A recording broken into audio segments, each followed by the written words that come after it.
Innal hamdalillah nahmaduhu ta'ala wa nasta'inuhu wa nastaghfiruh wa na'udzu billahi min shururi anfusina wa min sayyiati a'malina. May yahdihillahu fala mudilla lahu wa may yudlil fala hadiyalah. Asyhadu an la ilaha illallah wahdahu la syarika lah wa asyhadu anna Muhammadan abduhu wa rasuluhu sallallahu alaihi wa ala alihi wa ashabihi ajma'in, amma ba'd. Al-ikhwan wal akhwat rahimani wa rahimakumullah. Alhamdulillah, kita kembali melanjutkan kajian rutin kita mengkaji Al-Qawaidul Muthla fi sifatillahi ta'ala wa asma'il husna. Kaidah-kaidah dalam memahami nama-nama dan sifat-sifat Allah Subhanahu wa ta'ala yang ditulis oleh Syekh Muhammad bin Shalih Al-Utsaimin rahimahullahu ta'ala.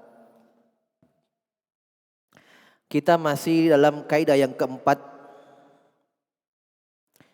Kaidah yang keempat yaitu metode pendalilan. Metode pendalilan dalam nama-nama dan sifat-sifat Allah Subhanahu wa ta'ala itu ada 3.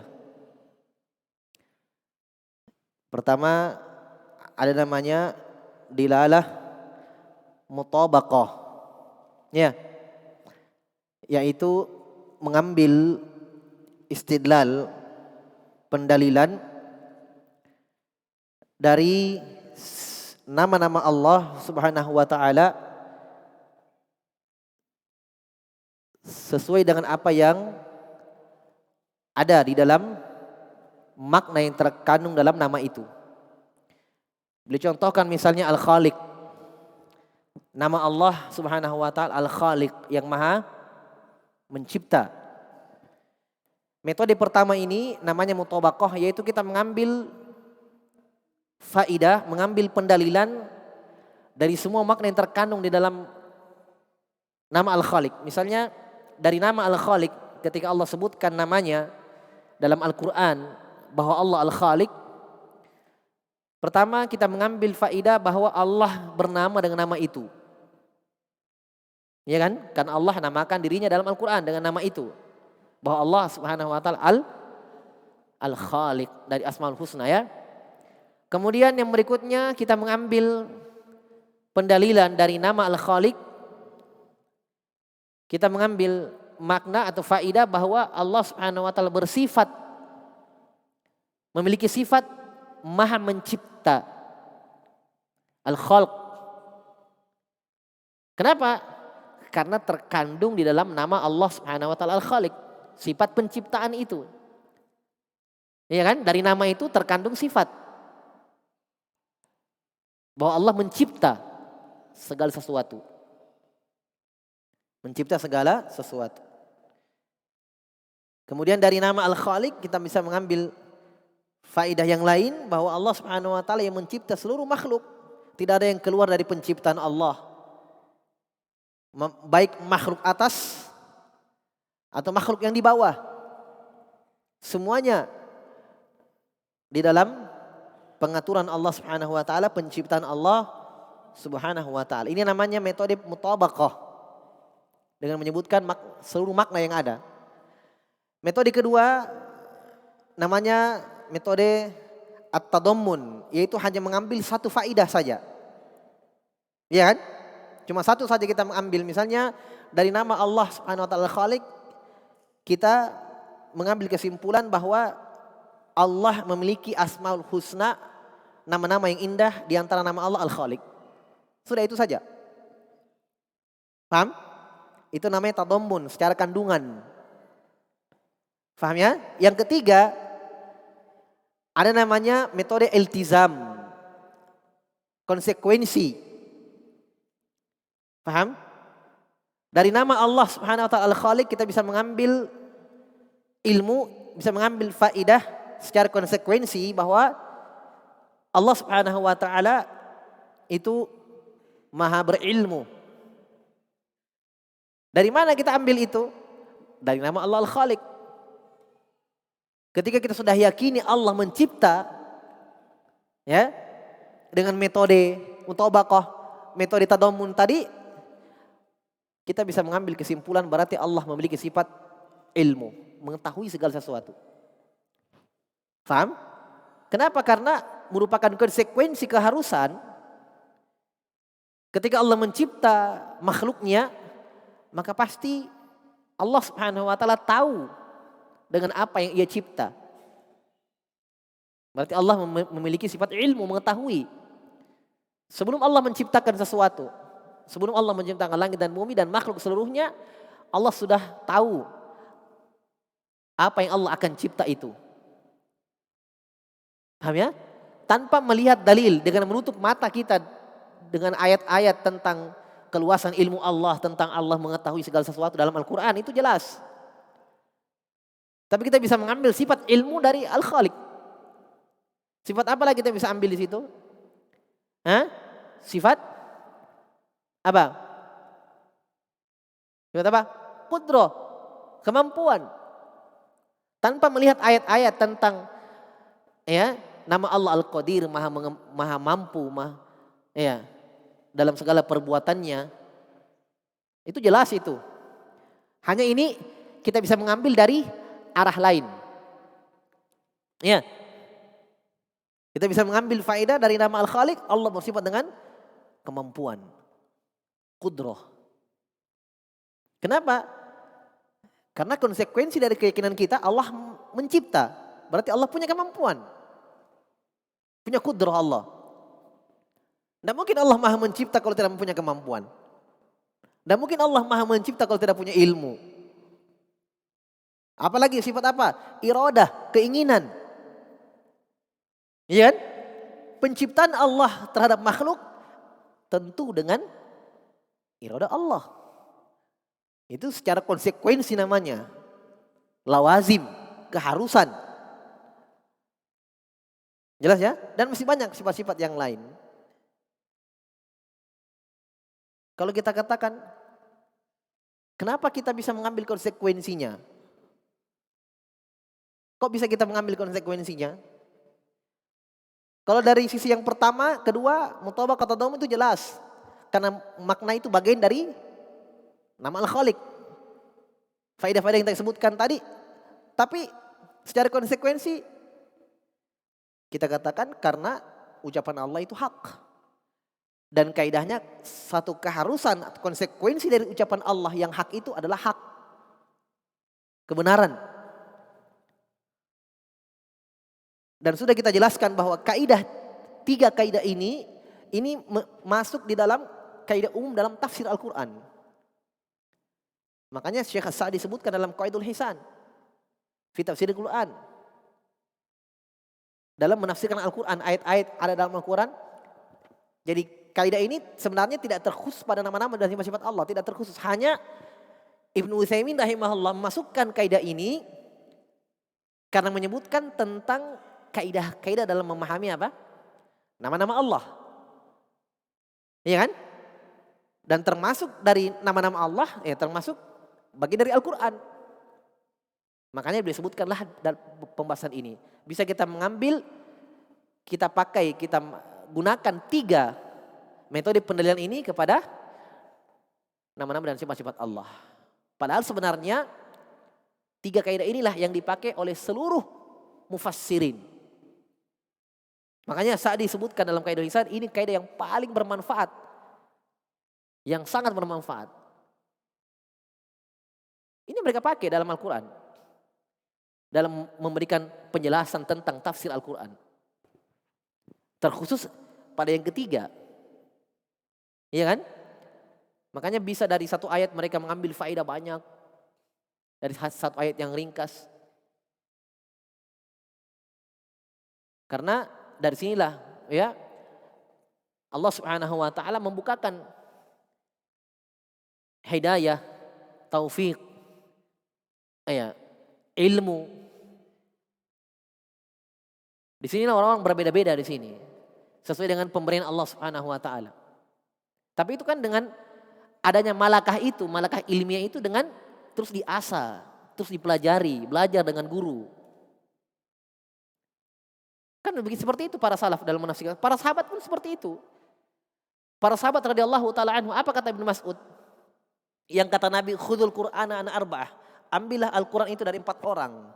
Ubay bin Ka'ab, Mu'adz bin Jabal, Salim maula Abi Hudzaifah, dan Abdullah bin Mas'ud. Dalam Sahih Bukhari kata Nabi, khudul Qur'ana an arba'ah. Ambillah Al-Quran itu dari 4 orang. Saya ulangi, Abdullah bin Mas'ud, Mu'adz bin Jabal, Ubay bin Ka'ab, dan Salim maula Abi Hudzaifah. Ini 4 orang ahli Quran. Bersama dengan itu apa kata mereka? Kenapa Nabi bisa rekomendasi sedemikian besarnya rekomendasi Nabi, tazkiyah dari Nabi kepada mereka? Kata Ibnu Mas'ud, kami tidak pelajari satu ayat dari Nabi, satu huruf dari Nabi, kecuali kami ketahui maknanya, baru kami pindah. Jadi mereka bukan cuma menyetor hafalannya kepada Nabi, tapi mereka pelajari qiraatan wa maknan. Secara qiraah dan makna ayat itu. Kata Ibnu Mas'ud, kami tidak pindah ke ayat yang lain sampai kami paham. Mereka pelajari. Makanya wajar di dalam tafsir-tafsir salaf, kalau kita buka buku-buku tafsir Al-Quran, nama-nama mereka yang menghiasi buku tafsir itu tentang ayat Al-Quran. Para sahabat, tafsir sahabat. Apalagi Ibnu Abbas radhiyallahu anhu, turjuman hadhil ummah, penerjemahnya umat ini. Ketika Umar bin Khattab kumpulkan para sahabat yang ahli Quran, dicari Ibnu Abbas. Pada waktu itu Ibnu Abbas masih kecil. Mana Ibnu Abbas? Panggil oleh Umar bin Khattab. Umar bin Khattab bertanya tentang makna firman Allah. Bukan menguji, memang beliau ingin tahu apa makna ayat ini. Beliau juga tidak tahu. Ya, bukan menguji. Umar bin Khattab bertanya, apa makna ayat idza jaa nasrullahi wal fath wa ra'aitan nasa yadkhuluna fi dinillahi afwaja fasabbih bihamdi rabbika wastaghfirhu innahu kana tawwaba. Apa makna ayat ini? Para sahabat yang lain menjawab, ayat ini Allah janjikan kemenangan, Fathu Makkah, pertolongan. Itu kan zahir namanya, itu mutabaqah. Jelas itu, kalau itu jelas. Kan kata Allah, idza jaa nasrullahi wal fath, ketika datang pertolongan Allah wal fath. Fal artinya apa? Penaklukan kota Makkah. Ketika datang pertolongan Allah dan Makkah sudah ditaklukkan. Ketika para sahabat yang di Madinah, Nabi SAW menyerang kota Makkah, mengalahkan Makkah, ditaklukkan Makkah, jadi negeri Islam sudah. Kata Allah, wa ra'aitan nas yadkhuluna fi dinillahi afwaja, dan engkau melihat wahai Muhammad manusia masuk ke dalam Islam berbondong-bondong. Fasabbih, pujilah Rabbmu. Bertasbihlah memuji Rabbmu, wastaghfirhu, mintalah ampunan kepadanya. Innahu kana tawwaba. Sungguh Allah Maha menerima taubat. Semua menjawab sesuai dengan apa yang mereka lihat dari zahir ayat. Ibnu Abbas yang lain sendiri. Apa kata Ibnu Abbas? Ayat ini adalah dekatnya ajalnya Nabi.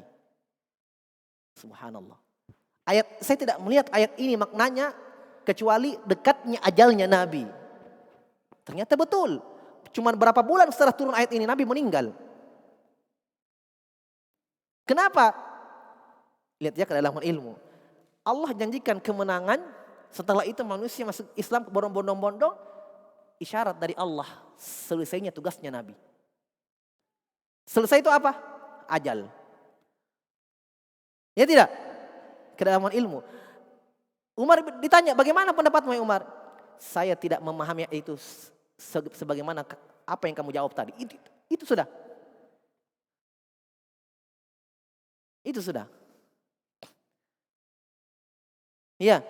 Sampai ada istilah, pernah antum dengarkan yang belajar nahwu. Ada istilah pencontohan ulama nahwu, ahli nahwu. La aba hasanin laha. Itu ucapan Umar. La aba hasanin laha. Ucapan itu keluar, apa kata Umar? Saya tidak mau ada pertanyaan-pertanyaan, masalah-masalah yang tidak ada Aba Hasan padanya. Siapa Abu Hasan? Ali bin Abi Thalib radhiyallahu anhu. Itu juga hebat dalam tafsir, dalam Al-Quran. Itu tazkiyah dari itu. para sahabat radhiyallahu taala anhum, lihat bagaimana mereka bisa memaknakan Al-Qur'an, memberikan makna yang dalam Al-Qur'an. Dia kan belajar. Jelas ya? Nah, itu yang metode ini yang mereka semua ini dijelaskan oleh para ulama, itu metodenya. Itu memang kemampuan di situ. Taib. Nah, sekarang jadi kita katakan kalau itu keharusan konsekuensi dari ucapan Allah benar dan benar sebagai konsekuensi, maka sama kalau Allah yang mengucapkannya. Walaupun Allah tidak ucapkan secara langsung, tapi kita anggap hak benar adanya. Sama kalau Allah yang mengucapkan. Seperti tadi, kita mengambil sifat ilmu, iradah, qudrah dari Al-Khaliq. Allah kan tidak katakan bahwa dalam nama Al-Khaliq itu terdapat ilmu, terdapat, iya kan? Tapi seakan-akan Allah katakan itu. Secara konsekuensi, keharusan namanya. Kenapa? Itu namanya konsekuensi dari ucapan Allah. Dan Syekh sudah sebutkan, kalau itu benar sebagai konsekuensi dari ucapan Allah, maka itu hak. Sama kalau Allah yang ucapkan. Jelas ya? Dari mana kita tahu ini benar konsekuensinya? Kan didukung dengan ayat-ayat tentang sifat ilmu, sifat al-qudrah, sifat iradah. Didukung dengan ayat-ayat itu. Kan seperti itu. Berarti sama kalau Allah yang mengucapkan. Paham ya? Sudah. Demikian pula konsekuensi dari ucapan Nabi SAW. Ketika itu benar sebagai konsekuensi, maka kita katakan sama ketika Nabi ucapkan secara langsung. Karena itu konsekuensi dari keharusan dari ucapan Nabi. Walaupun Nabi tidak katakan B misalnya, iya. Nabi katakan A, iya. Tapi konsekuensi dari ucapan Nabi ini B. Maka sama kalau Nabi ucapkan B juga. Sama. Ketika benar itu sebagai konsekuensi ucapan Nabi. Kalau mungkin kita bertanya, Ustadz dari mana kita tahu ini benar sebagai konsekuensi dan salah sebagai konsekuensi? Mudah menjawabnya. Ketika tidak ada nas Al-Quran dan Sunnah yang menghalangi pemaknaan itu, bahkan didukung dengan Al-Quran atau hadits yang lain, maka benar itu sebagai konsekuensi. Sama dengan ucapan Allah. Nah, sudah sekarang paham ya? Sekarang kita masuk. Bagaimana kalau konsekuensi ucapan orang selain Nabi? Apakah juga benar sebagai konsekuensinya? Benar keharusan itu? Kata Syekh, wa ammal lazimu min qauli. Aduh. Mana ini? Kembali. Allah musta'an. Bentar.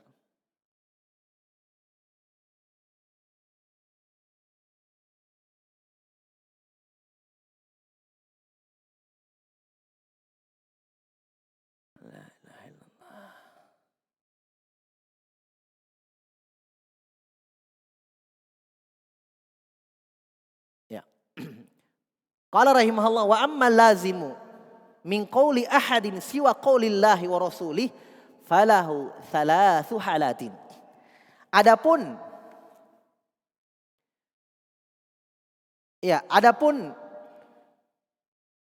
lazim konsekuensi dari ucapan salah seorang ucapan selain Allah dan Rasulnya, ucapan manusia, maka ada tiga keadaan.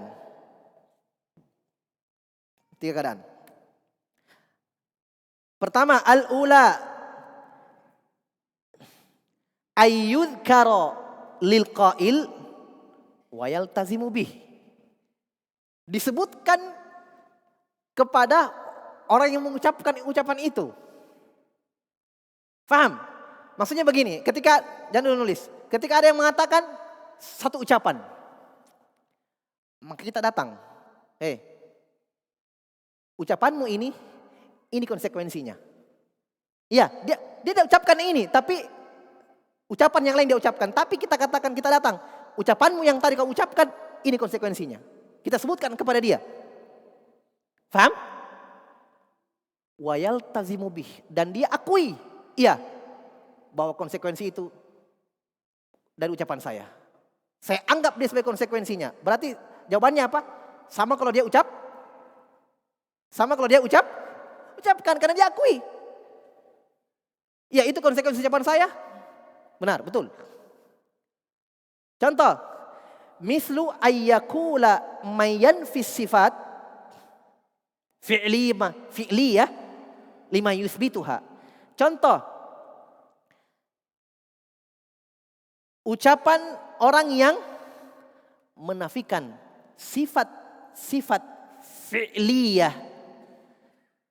Ya, contoh ucapan orang yang menafikan sifat-sifat fi'il dari Allah. Sifat-sifat fi'il itu apa?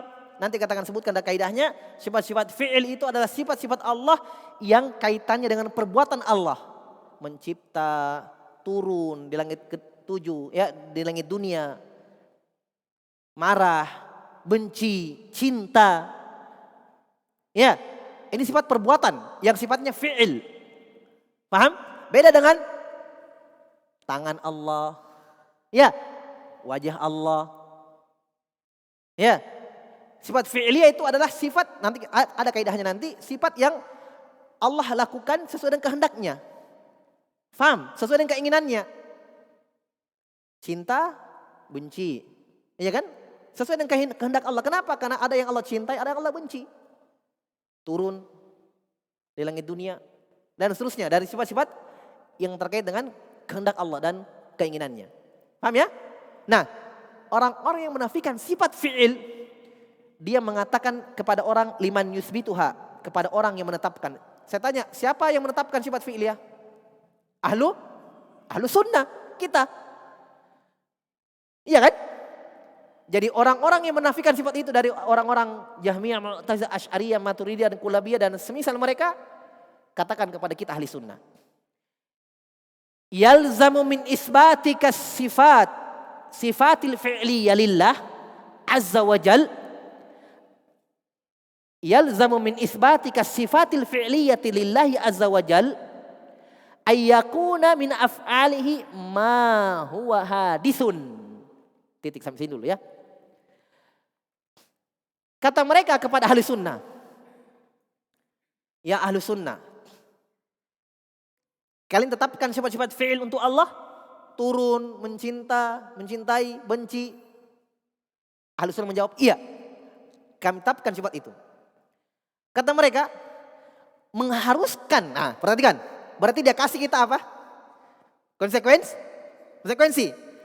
Dari ucapanmu itu kamu tetapkan sifat-sifat fi'il untuk Allah, sifat-sifat perbuatan untuk Allah, konsekuensinya berarti ada perbuatan Allah yang hadis baru. Ini konsekuensi dari mereka. Mereka ilzam kita. Mereka kasih kita konsekuensi dari ucapan kita. Berarti konsekuensi ucapan kalian wahai ahlu sunnah, berarti ada perbuatan Allah yang baru terjadi. Paham? Ada perbuatan Allah yang baru terjadi. Terus ya. Kenapa? Karena sesuai dengan apa? Hah? Sekarang, apa yang antum pahami ketika Nabi mengatakan yanzil rabbuna tabaraka ta'ala ila samai dunya fi kulli laila. Allah turun sepertiga malam terakhir setiap malam. Malam ini turun tidak? Malam ini turun. Besok.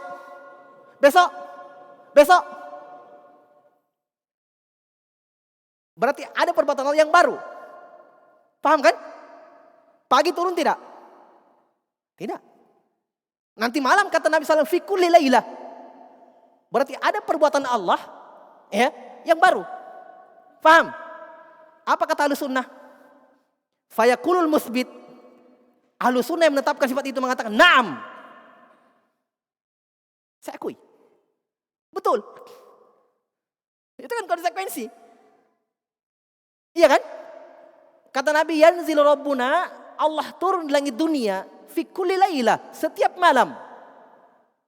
Berarti ada perbuatan Allah yang terus terbaharui dari perbuatan Allah. Iya jelas. Karena perbuatan Allah sesuai dengan kehendaknya dan kehendak Allah tidak ada batasnya. Ada yang bisa batasi kehendak Allah kalau Allah mau? Hah? Ada yang bisa batasi perbuatan Allah kalau Allah mau lakukan? Tidak ada. Kalau kita terbatas kehendak kita, dibatasi sesuai dengan kehendak Allah. Tidak semua kehendak kita terjadi, kan begitu. Kita hanya berencana mau ini besok, ternyata tidak ada, tidak jadi. Ada penghalangnya. Itu manusia. Manusia cuma bisa berencana saja. Ya kan? Allah tidak. Innama amruhu idza arada syai'an an yaqula lahu kun fayakun. Sungguh perkara Allah, urusan Allah, perbuatan Allah. Kalau Allah mau mengendaki sesuatu, Allah katakan kun, jadi, maka jadilah. Jadi Ahlussunnah menetapkan iya, itu konsekuensi ucapan kami, konsekuensi akidah kami, betul. Wa ana altazimu bidzalik, kata ahli sunnah, dan saya altazimu, saya anggap itu konsekuensi. Kenapa? Kata ahli sunnah, fa innallaha ta'ala lam yazal wala yazalu fa'alan lima yuridu. Karena Allah Ta'ala terus menerus, lam yazal, dan akan terus menerus, fa'alan, maha berbuat, lima yuridu, dari apa yang Allah inginkan. Berarti terus terbaharui, terus. Kan begitu. Wala nafada li aqwalih wa af'alih, dan tidak ada habis nafad. Malaha min nafad, kata Allah. Nafad itu artinya habis. Tidak ada habisnya li aqwalih, ucapan Allah dan perbuatan Allah. Sebagaimana kama qala ta'ala, sebagaimana firman Allah dalam Al-Qur'an, qul law kana al-bahru midadan li kalimati rabbi lanafidal bahru qabla an tanfada kalimatu rabbi walau ji'na bimislihi madada. Katakan wahai Muhammad, seandainya bahar, laut itu sebagai tinta, midad. Untuk apa? Li kalimati rabbi, untuk menulis kalam-kalam Allah, ucapan-ucapan Allah. Lanafidal bahru, akan habis laut itu sebagai tinta. Qabla an tanfada kalimatu rabbi, sebelum habis kalam Allah. Belum juga habis ucapan Allah, laut sudah habis. Kalau seandainya laut jadi tinta, dalam surah Luqman, pohon-pohon jadi penanya. Iya kan? Wasyajaru aklamun, kata Allah. Pohon jadi penanya, laut jadi tintanya. Mau menulis apa? Ucapan-ucapan Allah. Habis kering. Sampai-sampai kata Allah, walau ji'na bimislihi madada. Walaupun kita datangkan laut yang semisal itu lagi, jadi tinta lagi. Habis. Paham? Berarti terus menerus sesuai dengan kehendak Allah. Ikut dengan hikmah Allah. Paham? Kenapa Allah lakukan di sini, tidak di situ? Jangan tanya. Kata Allah, la yus'alu amma yaf'alu wa hum yus'alun. Allah tidak ditanya dengan perbuatannya. Kita yang ditanya pada hari kiamat. Kenapa kamu tidak beriman? Kenapa kamu lakukan ini? Kan begitu. Dan kita yakini akidah dasar Islam, semua perbuatan Allah benar, tidak pernah salah dalam berkehendak. Karena Allah Al-Hakim, maha bijaksana, maha benar dalam segala perbuatannya, tidak pernah salah. Kan begitu. Makanya ya kadang Allah berkehendak di sini, di situ tidak. Allah berikan si fulan tidak. Allah sakitkan si fulan tidak. Ya, Allah berhidayah si fulan tidak. Allah tuntun si fulan mau belajar agama, si fulan tidak. Sesuai dengan hikmah Allah, bukan kezaliman dari Allah. Adilnya Allah Subhanahu wa taala. Memang dia yang tidak mau berusaha. Memang dia yang tidak mau. Iya. Baik. Jadi kata beliau, waqala, ayat yang lain, walau annama fil ardi min syajaratin aqlamun wal bahru yamudduhu min ba'dihi sab'atu abhurim ma nafidat kalimatullah innallaha azizun hakim. Di akhir surah Luqman ya, di akhir-akhir surah Luqman. Sama makna ayat tadi. Dan kalau seandainya fil ardi min syajarah, ya, di bumi itu dari pohon-pohon yang ada di bumi itu sebagai aklam, pena-pena, wal bahru yamudduh, dan laut sebagai tintanya, mim ba'dihi, setelah itu sab'atu abhur, 7 laut lagi didatangkan. Ma nafidat kalimatullah, tidak akan habis kering kalimat-kalimat Allah untuk ditulis. Innallaha azizun hakim. Allah maha perkasa lagi maha bijaksana. Sudah? Wa hudutsu ahadi fi'lihi. Wa hudutsu ahadi fi'lihi ta'ala la yastalzimu naqsan fi haqqi. Kata kunci ini, kata kunci. Kata kunci. Setelah kita akui ya bahwa konsekuensi dari ucapan kita, akidah kita bahwa Allah Subhanahu wa taala itu maha berbuat dengan segala perbuatannya, konsekuensinya berarti ada perbuatan-perbuatan Allah yang terus terbaharui baru terjadi ketika Allah kehendaki di situ. Betul. Maka kata kuncinya hudutsu ahadi fi'lihi. Ya. Dan kata kunci inilah sebenarnya yang ahlul bid'ah tidak mampu untuk yakini. Ini kata kuncinya sebenarnya. Kenapa mereka tiba-tiba bertanya kepada kita ahli sunnah, konsekuensimu ini, ucapanmu ini. Ini kata kuncinya. Apa? Hudutsu ahadi fi'lih. Barunya satu persatunya perbuatan Allah. Ya. Ada yang terbaru, ada yang terbaru. Ya, ada yang baru muncul. Allah baru lakukan. Itu ya la yastalzimu naqsan fi haqqi. Tidak mengharuskan, bukan konsekuensinya. Harus dikatakan kurang bagi Allah. Cacat bagi Allah. Aib bagi Allah. Tidak harus. Justru dengan adanya perbuatan Allah terus terbaharui yang baru terjadi. Justru menunjukkan kemahamampuan Allah dalam segala perbuatannya. Tidak ada yang menghalangi ketika Allah ingin berbuat. Iya kan? Justru sebaliknya. Bukan dipahami sebaliknya sebagaimana yang mereka pahami ahlul bidah. Bahwa ketika ada perbuatan Allah yang terbaharui baru terjadi ketika Allah menghendaki di situ pada waktu itu kata mereka mengharuskan cacat bagi Allah. Itu kan pemahaman kalian, memang beda pemahaman kalian dengan kita. Makanya Syekh kasih kata kuncinya. Bahwa itu tidak mengharuskan naqson, kekurangan pada diri Allah. Bukan kekurangan pada diri Allah. Justru melawannya, menjelaskan kesempurnaan perbuatan Allah. Paham sampai sini ya? Paham ya? Bisa dipahami? Kawan? Bisa ya? Diam-diam itu ada 2 saja kemungkinannya. Diam, 3. Paham? Tidak? Wallahu alam. Tengah-tengah. Bisa ada yang mungkin paham sedikit tapi ada yang belum dipahami. Bisa? Jadi keadaan pertama, konsekuensi ucapan manusia dari apa yang dia ucapkan dianggap sebagai konsekuensi ketika diakui. Itu saja. Nah, contohnya itu tadi. Paham? Contoh lain misalnya ada orang yang mengatakan Allah di mana-mana. Ada tidak yang mengatakan itu? Ada tidak? Ada. Allah di mana-mana. Konsekuensi ucapan mereka, kita datang. Sini. Panggil dia. Konsekuensi ucapanmu ini adalah berarti Allah di tempat sampah. Betul tidak? Betul tidak?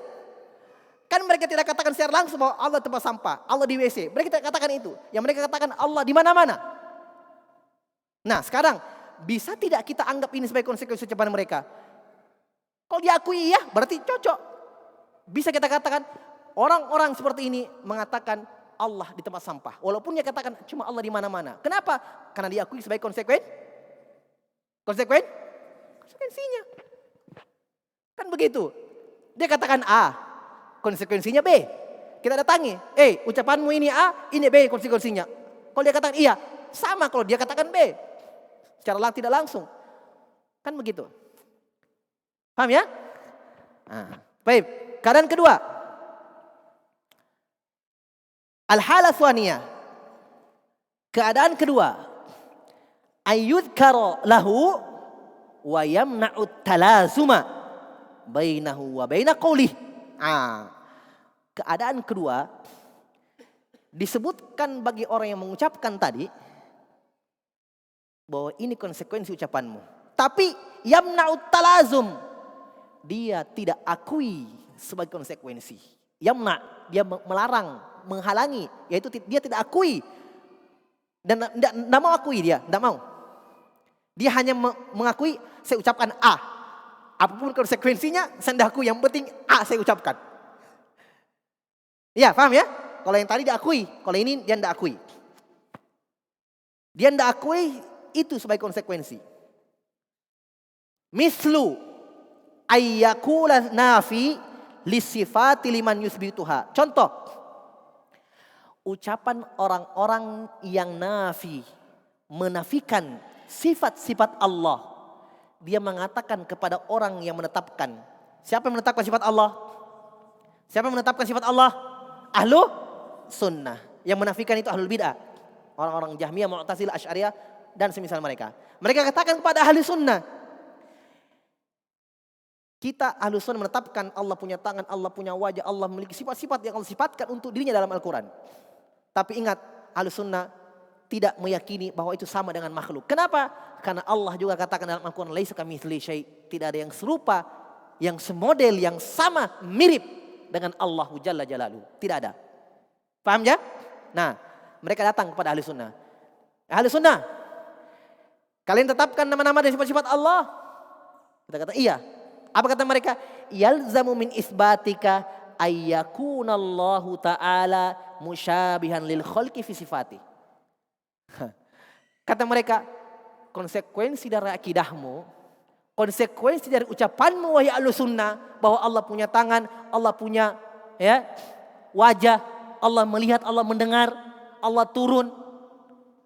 Konsekuensi dari ucapanmu itu mengharuskan musyabihan lil khalq, Allah sama serupa dengan makhluk. Ini konsekuensi di sisi siapa ini? Ahlul bid'ah. Mereka haruskan kita akui itu. Ya.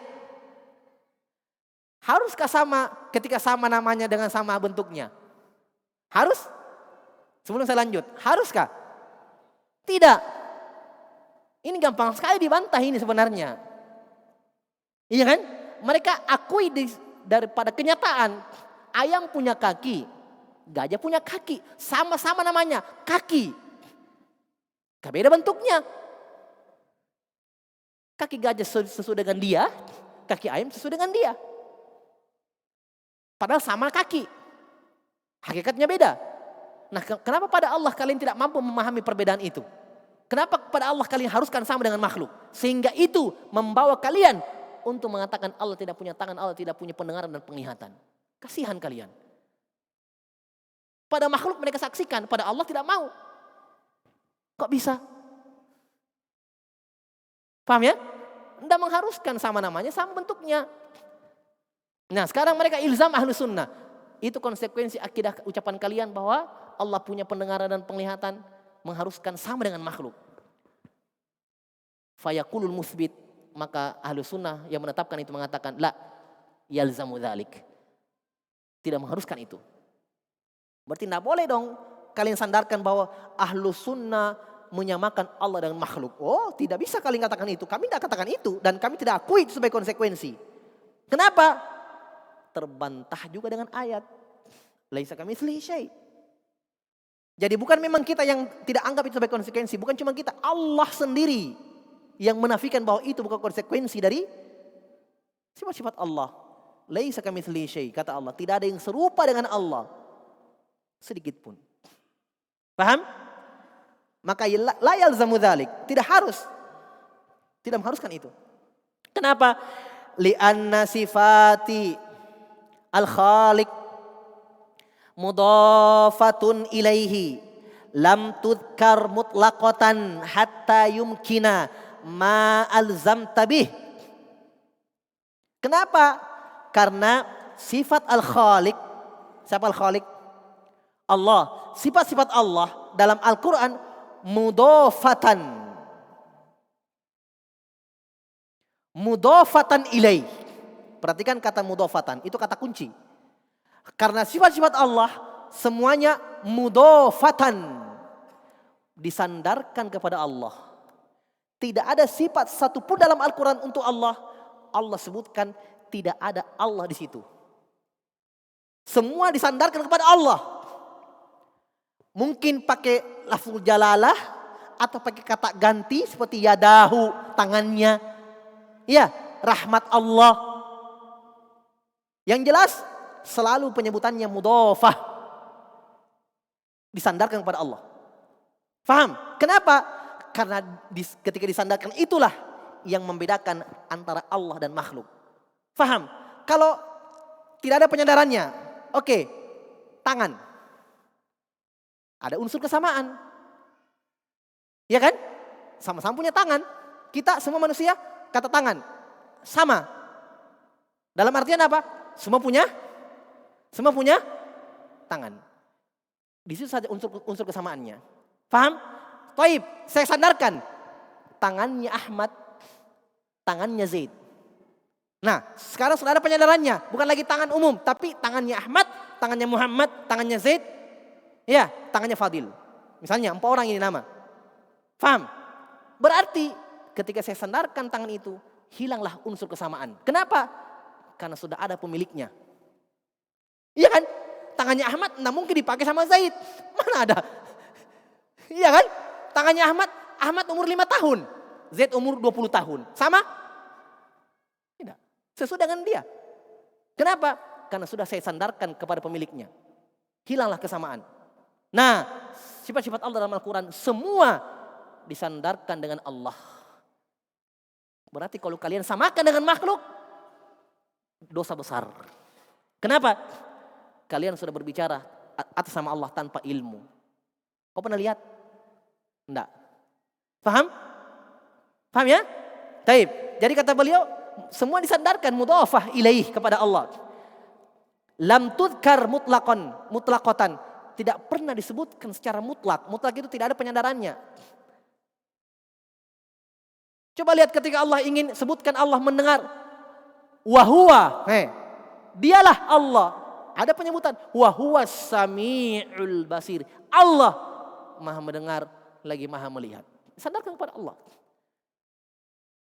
Paham? Bal yadahu mabsutotan. Bahkan kata Allah, kedua tangannya Allah terhampar. Yanzilu Rabbuna tabaraka ta'ala ila samai dunia. Kata Nabi, Allah Rabb kita turun. Disandarkan juga kepada Allah. Jadi tidak ada memang penyebutan mutlak umum, tidak ada. Semua disandarkan kepada Allah.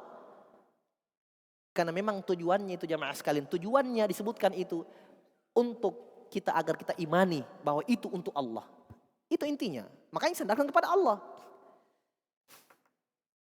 Bisa dipahami? Bisa ya? Nah. Maka kata beliau tidak pernah disebutkan secara mutlak. Sehingga hatta yumkina ma'alzam tabi. Sehingga mau dikatakan mengharuskan apa yang kamu katakan tadi. Tidak bisa. Itu sebagai konsekuensi. Wa ala hadha. Atas dasar inilah. Fatakunu mukhtassatan bih. La'iqatan bih. Maka atas dasar inilah berarti sifat-sifat itu. Mukhtassatan bih. Khusus bagi Allah. La'iqatan bih. Sebagaimana yang pantas untuk Allah. Kenapa? Sekali lagi kan disandarkan kepada dirinya. Dan tidak ada yang pernah melihat Allah. Selesai. Tertutup pintu penyamaan. Serapat-rapatnya tidak ada. Paham ya? Kama annaka ayyuhan nafi sifat tuthbitu lillahi ta'ala dhatan wa tamna'u an yakuna musyabihan lil khalqi fi dzatihi. Fa ayyu farqin baina dzati was sifat? Kata Syekh, sebagaimana kalian sendiri wahai para penafi sifat-sifat Allah, orang-orang yang menolak sifat-sifat Allah, kalian sendiri akui, ya, kalian tetapkan untuk Allah punya zat, ya, diakui tidak? Diakui tidak? Bahwa Allah punya zat? Nah, ini tidak akui. Sekafir-kafir apapun manusia, tetap mereka meyakini bahwa mereka bukan pencipta diri mereka sendiri. Iya kan? Adakah orang yang pernah lihat dirinya dicipta? Allah sudah tantang dalam Al-Quran. Asyahidu khalqahum, apakah mereka menyaksikan penciptaan diri mereka sendiri? Tidak ada yang bisa jawab. Karena tidak ada yang lihat dia bagaimana dicipta. Berarti mereka akui bahwa di sana ada pencipta, bukan kita. Iya kan? Dan mereka akui bahwa zat dirinya pencipta itu, zatnya beda dengan zat kita. Itu mereka akui. Nah, kata Syekh, sebagaimana kalian menetapkan mengakui zat untuk Allah, ya, dan kalian tidak mau meyakini penyerupaan kepada makhluk, kalian tolak penyerupaan zat Allah dengan zat makhluk, diri Allah dengan diri makhluk, kalian tolak itu, ya, pada zat Allah. Maka kata Syekh, apa perbedaannya antara zat dengan sifat? Maksudnya kalau kalian akui perbedaan zat Allah dengan zat makhluk, harusnya kalian mengakui perbedaan sifat Allah dengan sifat? Hah? Perbedaan sifat Allah dengan sifat makhluk. Karena sifat bagian dari zat. Iya kan? Sifat itu tidak terpisah dari zat. Ini saya bilang. Iya, ada sifatnya? Ada. Dan sifat dia ada pada dia. Bagian dari dia. Bagian dari zat itu. Kita punya sifat. Antum punya sifat. Semuanya punya sifat. Dan sifat kita tidak terpisah dari kita. Bagian dari diri kita. Kan begitu. Iya kan? Berarti kalau kalian bedakan zat Allah dengan zat makhluk, harus kalian bedakan sifat Allah dan sifat makhluk. Karena sifat bagian dari zat. Kok kalian bedakan zatnya, samakan sifatnya? Ini namanya gila. Junun ini, junun. Menjunun. Kan begitu. Sifat bagian dari zat. Kalian akui perbedaan zat dan tidak bisa akui perbedaan sifat. Kalian harus samakan dengan sifat makhluk. Gimana caranya? Paham ya? Taib. Maka terus hukum kedua, keadaan pertama dan kedua bagaimana hukumnya? Maka hukmu lazimu fi hataini halain zahir. Maka hukum apakah ini sebagai konsekuensi atau bukan dari keadaan pertama dan kedua jelas. Paham? Paham? Berarti kalau keadaan pertama itu konsekuensi itu bukan konsekuensi karena diakui. Kalau keadaan kedua itu konsekuensi atau bukan? Bukan, karena dia tidak akui. Kan begitu. Makanya gampang kalau ada orang berucap ucapan-ucapan apa, kita datangkan dulu dia ucapan konsekuensinya. Ini ucapan, kau akui tidak? Kalau dia tidak akui, jangan katakan konsekuensi ucapannya, karena dia telah mengakui. Kalau dia akui, iya. Kita katakan dia ucapkan itu, sama kalau dia ucapkan langsung. Karena dia akui. Jelas ya? Nah, ketiga. Keadaan ketiga. Al-halus salisah. Ayyakunal lazimu maskutan anhu. Ketika ada ucapan tapi konsekuensinya didiamkan. Dia tidak akui dan dia juga tidak bilang tidak. Ini yang sulit. Dia tidak akui. Dia bilang bukan konsekuensinya. Juga dia tidak akui juga bilang iya. Dia bilang tidak juga. Tidak bilang tidak juga. Maskut, didiamkan. Maka fala yudkaru biltizam wala man'in.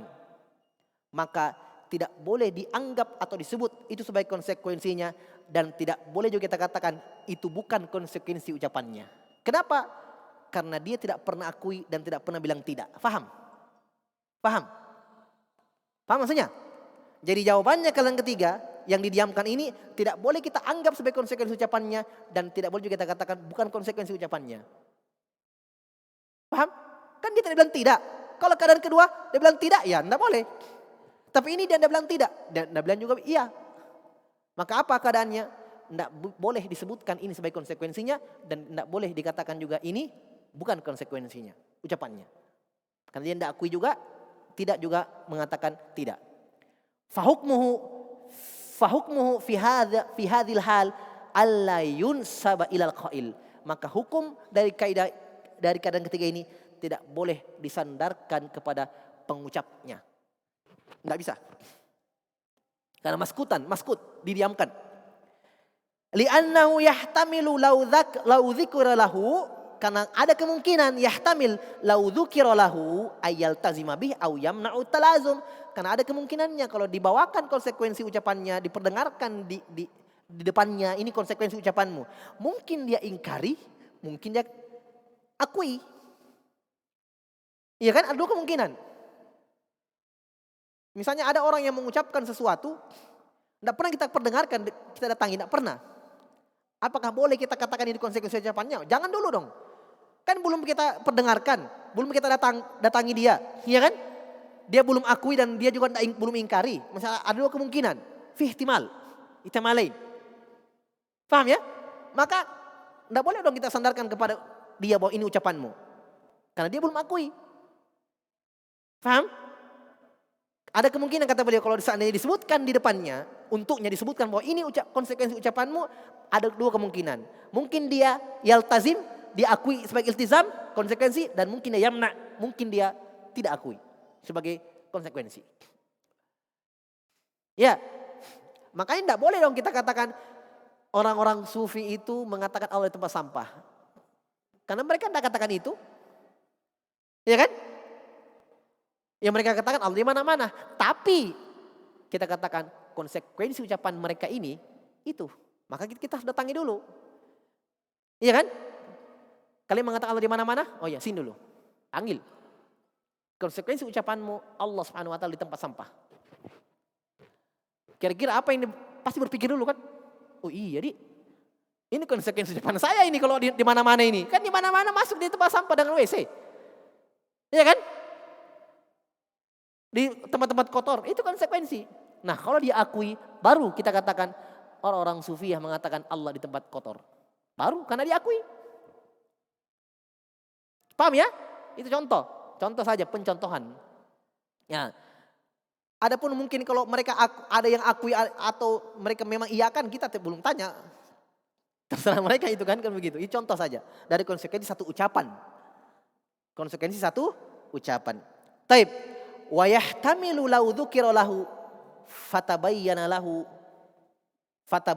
luzumuhu wa butlanuhu ayyarji'a an qawli. Dan ada kemungkinannya juga ketika dibawakan konsekuensi itu, diperdengarkan, dan ini konsekuensi ucapanmu, ya, maka fatabayyana lahu luzumu, maka nampak jelaslah bagi dia konsekuensi ucapannya dan kebatilan ucapannya, maka memungkinkan dia rujuk dan bertaubat. Ya tidak? Betul tidak? Iya kan? Mungkin astagfirullah, ternyata ini konsekuensi ucapan saya. Dia kan masalahnya ada orang berucap, dia tidak tahu konsekuensi di belakangnya, dia tidak tahu. Iya kan? Makanya contoh ya, ketika ada hukum talak, suami mentalak istri, itu tidak dianggap kalau dalam keadaan marah yang sangat memuncak marahnya, dia tidak tahu apa yang dia ucapkan. Kata para ulama, tidak jatuh talaknya. Kenapa? Karena memang ada orang yang begitu, dia sampai tidak sadar apa yang dia ucapkan, keluar dari mulutnya. Lepas kontrol namanya kalau kita. Maka itu kata Ibnu Baz rahimahullah dalam fatwanya, itu tidak dianggap talak. Kenapa? Dianggap tidak sadar. Tidak tahu apa yang dia ucapkan. Ternyata konsekuensi berat konsekuensinya. Lepas dia sudah selesai dengan istrinya. Kan begitu konsekuensinya. Iya kan? Itu contoh. Ya, seperti itu juga kalau jadi ada orang mengucapkan sesuatu, ya, dan belum dia akui dan dia tidak mengatakan tidak juga, jadi kita boleh sandarkan kepada dia. Paham ya? Karena mungkin ketika dibawakan konsekuensinya, dia astagfirullah, iya ternyata ini saya salah. Nah, dia rujuk, dia bertaubat. Ya, li'anna fasadal lazimi yadullu ala fasadil mazum. Karena rusaknya konsekuensi itu menunjukkan rusaknya yang merupakan malzumnya. Iya, maksudnya malzum itu yang diucapkan.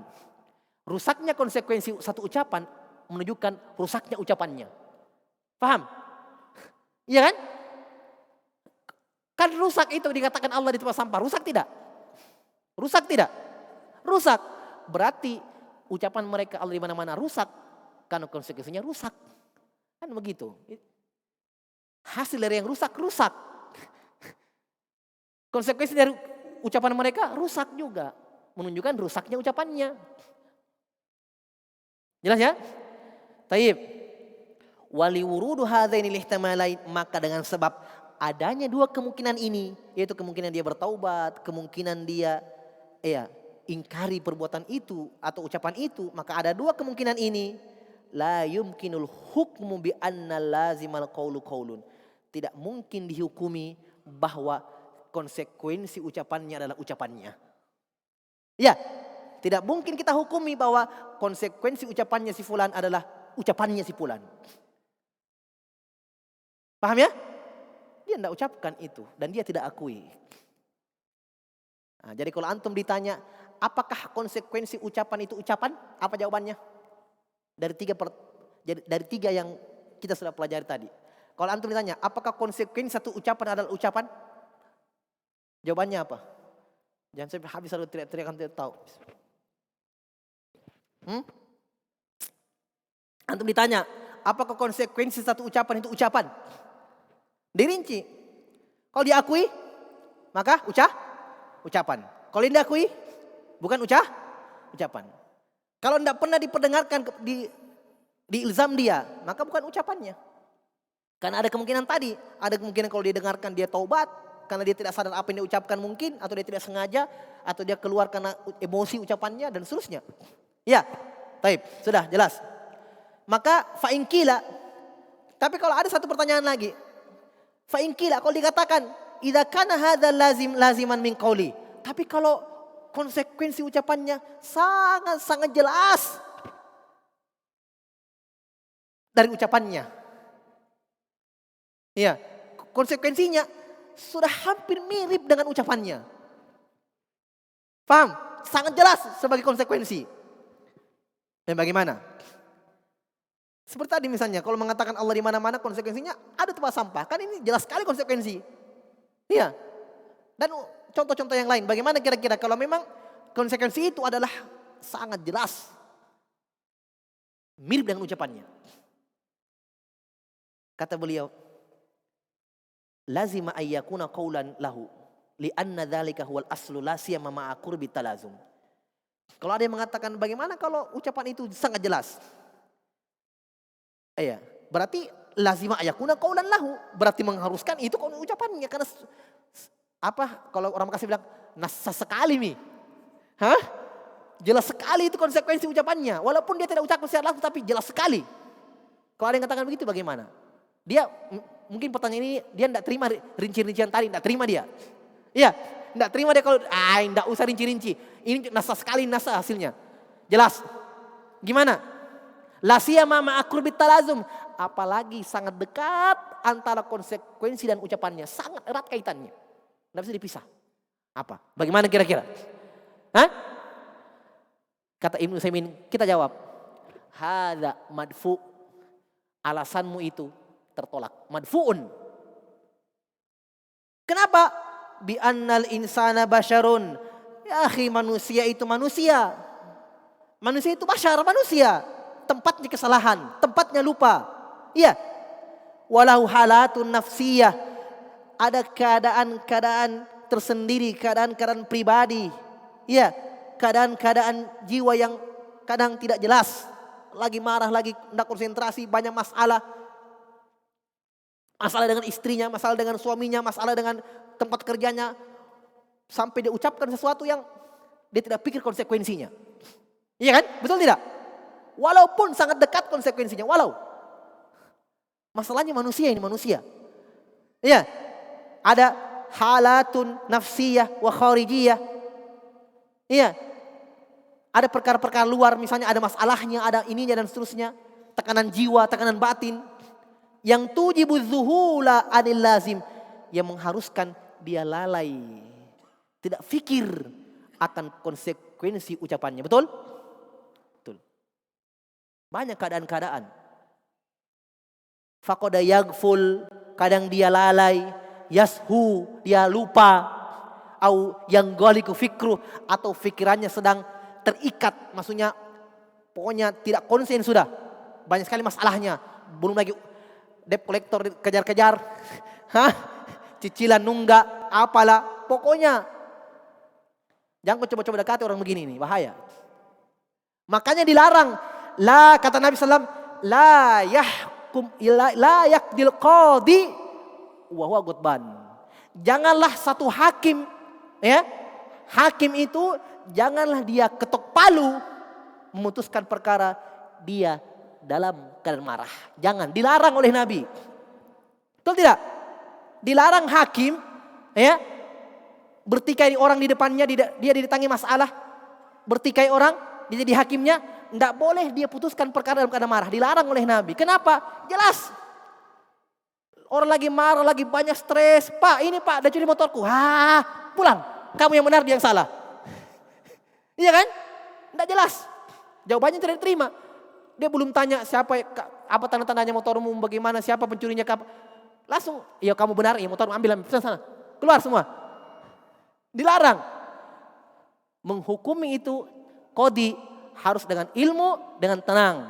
Dia lihat tanda-tanda, korina-korina dan seterusnya. Tidak boleh dalam keadaan marah. Kenapa? Itulah manusia.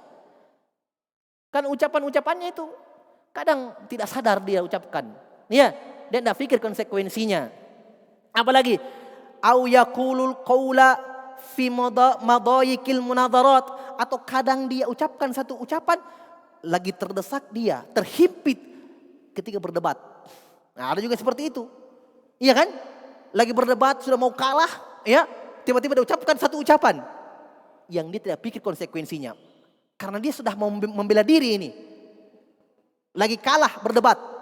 Itu juga penghalang. Apalagi? Iya, fi mudayikil munadharat min ghairi tafkirin fi lawazimi. Dia ucapkan dalam keadaan terhimpit dalam berdebat tanpa min ghairi fikrin, min ghairi tafkirin fi lawazimi, tanpa dia fikirkan lawazimnya. Wa nahwa dzalik, dan yang semisal itu. Jelas ya? Sudah. Masuk ke kaidah kelima. Sudah jelas ya? Baik. Alhamdulillah. Jadi 3 keadaan konsekuensi ucapan selain Nabi SAW, ucapan orang lain, maka 3 keadaannya. Keadaannya sudah kita jelaskan. Wallahu a'lam bishawab. Kita cukupkan dulu. Kita lanjut pada pertemuan selanjutnya. Wallahu a'lam. Subhanakallah bihamdik. Asyhadu an la ilaha illa anta astaghfiruka wa atubu ilaik. Wa akhiru da'wana alhamdulillahi rabbil alamin.